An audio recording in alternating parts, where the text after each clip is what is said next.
Hello, and welcome to another episode of Friday Learning Sessions with Cassidy. Sorry I could not be here today, so I wanted to make this video and show you a couple of ways that you can create rooms in your classroom and online for your students to learn. I have count them, three awesome coaches here to help me along the way. Up first is Heather Jeffers with a door method. Hi there, this is Heather Jeffers, instructional coach at the junior high. And I know times right now are super crazy because you have all your in person kids along with your online kids. And a lot of teachers have been asking, how do I engage my online and in person learners at the same time? But keeping in mind that you want to do it in a way that doesn't make you lose your mind, that doesn't take a lot of planning, and in a way that works with an on the spot change because we know those happen every day. Something that we found a lot of success with in multiple disciplines with multiple teachers lately have been colored door partners. And I want to give a big shout out to David Barber, a sixth grade teacher at Riverdale, who used this concept with his online kids this fall. So the idea would be that you have a slide like this that's shared with both your in-person and online learners, but each door is linked to a separate Google Hangout. So if I'm in person and I click on the red door and you're online and you click on the red door, it opens a new Hangout for us so we can work together collaboratively even though we're not in the same learning space. So, how you would set this up is we will share this template with you and you can make a copy of it. And then you can go to your Google Calendar and just on any day, really, you can just make appointments and enable your Google Meet conferencing for as many doors as you want to use. So in the template, there's 8 different doors. So I might make 8 different appointments, one red door appointment, one yellow door appointment, one orange door appointment. And then I go in like the GIF is now, and I copy the Google Meet link in there, click on the door, click on the hyperlink, and add that link. So now you can see that each door there is linked to a different Google Meet. So, what that would mean in your classroom is my online kids and my in person kids would both have access to this slide. Perhaps it's on the stream in my Google Classroom. My online students are each assigned a color door that they always go through no matter what. And then my in person kids would also be assigned a color door. So if I have 3 online students at home, then I would assign 3 different color doors to students in my classroom. So that means when it came time to do partner work, my online student would open up the slide and go to the red door and my in-person student would. They're both clicking on the same door with the same link, so they'd be taken to the same learning space, but there wouldn't be any interference with other students because they're all different links. So my students that are entering through the orange door, my online and in-person learners would click on the orange door because it's a different link that would open up a different Google Hangout for them. However, some people are thinking, okay, well, I want my partners to change every day. I don't want my online kids to be partnered with the same person. I want them to be exposed to a lot of different people in class, a lot of different thinking, a lot of different types of learners. So, what we've created are these cards that you could hand out to students, maybe as they enter, or you could set them on their desks as they come into class. And it tells them that they have an online partner that day and the color of door that they need to enter through. So then your partners could change every day as well. So you might be wondering, what could this look like in action in a classroom? Well, if your students got used to the process, you might want to start with full class instruction because you provide a roadmap for the day or you have to give announcements. So that would be your normal Google Hangout that students enter through your Google Classroom. You'd start that way just like normal. However, maybe the next thing is that you want to do some partner work to have students work on a welcome activity or bell ringer or to discuss their work on one of those things. Then you would let your kids know that it was time for them to pair up with their colored door partners. And then your students would be able to work just one on one with that student. After their welcome activity discussion is over, perhaps it's time for some direct instruction. So you want your full class back together. They would exit out of their colored door partner hangout and go back to your Google Classroom just like they always do. And they could meet you as a group back in that hangout so you could share your screen for direct instruction. But then after that, it's time to practice and apply the work that you just instructed. So they would return to their color door partner and again meet one on one with a student in your in person class. So, as far as tips go, what I just described is probably something that you'd want to do after your students got used to it.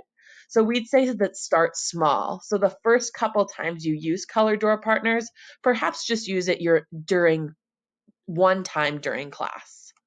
Another tip might be to start with having an in class student assigned to a color door.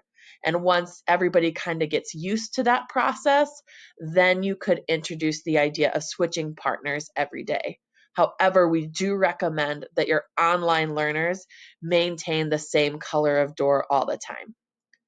Another tip is that if when students are working with partners, let's say you have something that you realize you want to say to the class or a misconception that you want to correct, we wouldn't recommend students switching back to the Google Classroom like the big main link. Just have your in-class students turn their computers to face you, and then they can turn them back around to finish their partner work. And another thing you might want to consider is having your in person students use headphones when they're partnering with their online learners. If this isn't a possibility, it's not the end of the world. I've been in a classroom where there's been 7 online kids paired with 7 in class kids, plus still like 14 in person kids other than that. And people were still able to hear, but headphones just might help the process run more smoothly. So if color door partners is something that you're interested in and would like help implementing in your room, feel free to reach out to any of the coaches and we're happy to help out. And I hope this helps you navigate the crazy world of concurrent teaching. Thank you. Thanks, Heather. That was awesome. Very informative, and what a great use of Google Slides. I also love how you can have this on the fly and just set up for your students passing out all willy-nilly in class. Great idea. Next, let's hear from Thomas about how we can do this with an extension through Google Meet. Here's how you can do easy breakout rooms in Google Meet. First, get the extension Google Meet attendees and breakout rooms. I already have it, but otherwise you would click here after you've Google searched that. Then if I go over to my Google Meet, I'll have this little icon here.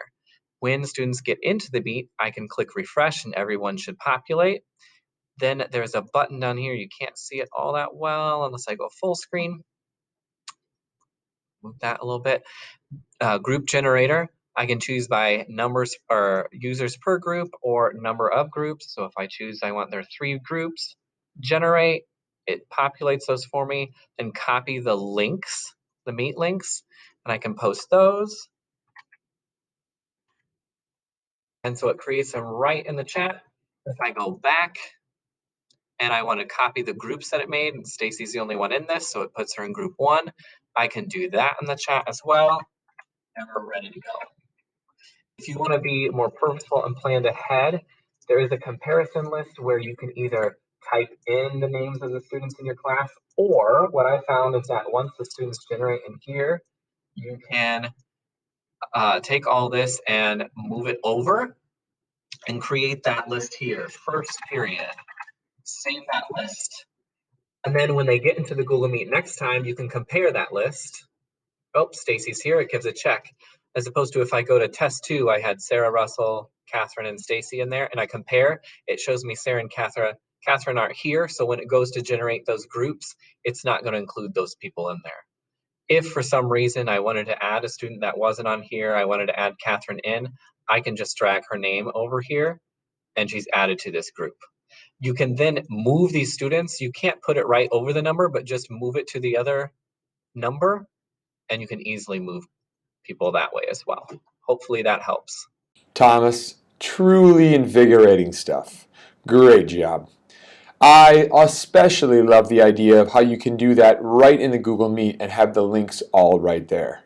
Love it. Super easy to change the groups. Great job. Thank you very much. And finally, we have Catherine with a Google Docs method that will have your students chomping at the bit. Hi, I'm here to share another way that you can create Google Meets breakout groups for your students. A shout out to Rob Swinney. He actually came up with this template idea. He found that some students at home were having a difficult time accessing slides that had a bunch of graphics on it. So he really cut things down and made this as simple as possible. The first thing you're going to want to do is make a copy of the template that Cassidy shared in his email so that you are the owner of the document and you can create changes as needed. The next thing you'll do is go over to your calendar and you're going to create as many events as you have breakout rooms. So since I have 6 breakout groups on my original document, I need to have 6 different events so that I have 6 different links. So I'm going to create one more event. I'm going to name that breakout group number 6. And I just wanted to show you this. I need to click on add video conferencing. And I do want to check my settings. Just a side note, you can turn off quick access. Just think about how you want to use your breakout rooms and how students are going to access these. Having quick access turned on means that students can access the links whenever they need to. If you turn off quick access, that means that you've locked down the capabilities of students accessing the room. Maybe that's what you want. If you are going to have the same students in the same groups for the rest of the year or for a long duration of time, you might want to turn it off. You're going to have to join the Meet first, and only people who you invited can access that link. If it were me, I would leave this turned on. I think it's just going to give you a lot more flexibility for using your breakout groups. So I'm going to save and save. I need to copy the Meets link here. So I'm going to copy it and then go back to my original document, highlight this and link it. All right. The next thing you're going to want to do is make a copy for each of your classes. So go to File, Make a Copy, and here I've made one for period 1. You can change the title up here, and now I can preload student names in here. So if I know who I want to be in different groups before the class period, I'll assign them here. I can move names around. It's super easy.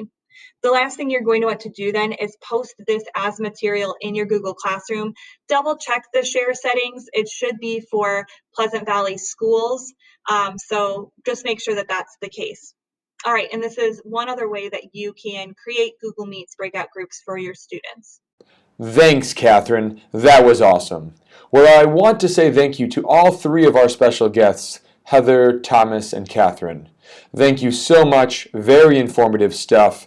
And I hope that you all learned something very well. Thanks for watching. And once again, this has been Cassidy Peterson saying, go forth and teach.